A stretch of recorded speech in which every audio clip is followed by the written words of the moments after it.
Hello everyone, this is Mohammad Saqib and you are watching Byte Blitz YouTube channel. I hope you all are doing really well. So in today's video, I'm going to talk about the 7 structured UML diagram, that is profile diagram.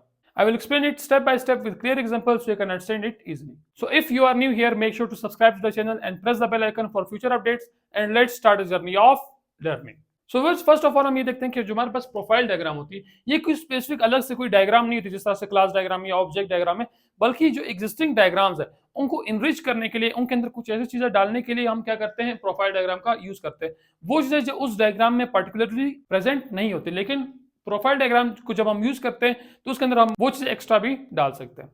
First of all बात करते हैं इसकी definition की। It is used to customize और extend UML models for specific domain. हमारे पास जो पहले से डायग्राम्स बनी हुई यूएमएल की, हम उनको क्या करते हैं, कस्टमाइज करते हैं या फिर उनको एक्सटेंड करते हैं। किसी भी एक स्पेसिफिक डोमेन में अगर मैं कुछ चीजें ऐड करनी है तो हम क्या करते हैं, प्रोफाइल डायग्राम का यूज करते हैं।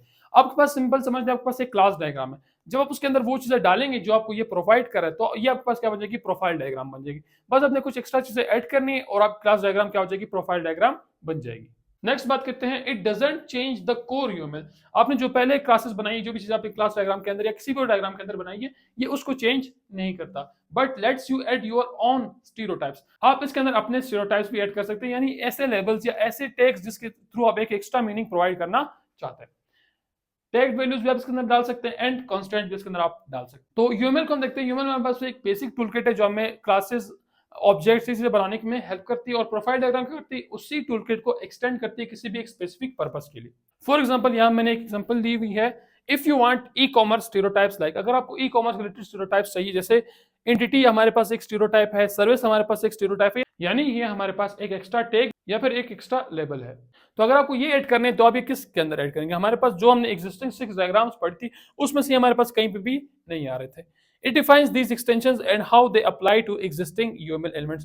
हम इनको डिफाइन करते हैं और ये बताते हैं कि हमारे जो existing क्लासेस हैं उनके ऊपर इसको कैसे अप्लाई कर सकते हैं। फॉर एग्जांपल अगर मैं किसी क्लास के ऊपर लिखता हूँ एंटिटी, तो इसका मतलब हमारे पास एक एंटिटी जो डेटाबेस के अंदर जाके स्टोर होने वाली है। और अगर मैं किसी क्लास के ऊपर सर्विस लिखता हूँ तो मतलब ये हमें कोई बैकएंड फंक्शनलिटी प्रोवाइड कर रहा है और बैकएंड पे जाके ये कोई ना कोई काम करेगा। सो प्रोफाइल डायग्राम में हम और कुछ नहीं करते, बस इस तरह के स्टीरियोटाइप्स या फिर इसको कोडिफाइन करते हैं या फिर इसको हम टेक्स्ट वैल्यूज से कहते हैं। इस तरह के कॉन्स्टेंट्स भी हम इसके ऊपर लिख सकते हैं। किसी भी कोई भी एक एक्स्ट्रा फंक्शनलिटी डालने के लिए हम क्या करते हैं, प्रोफाइल डायग्राम का यूज करते हैं, जो हमें बाकी बेसिक यूएमएल प्रोवाइड करके नहीं दे रहा होता। So viewers, this was all for profile diagram. So viewers, अगर आप लोग को वीडियो अच्छी लगी तो वीडियो को लाइक और चैनल को सब्सक्राइब लाजमी से कर दें। मिलते हैं नेक्स्ट वीडियो में, तब तक के लिए टेक केयर।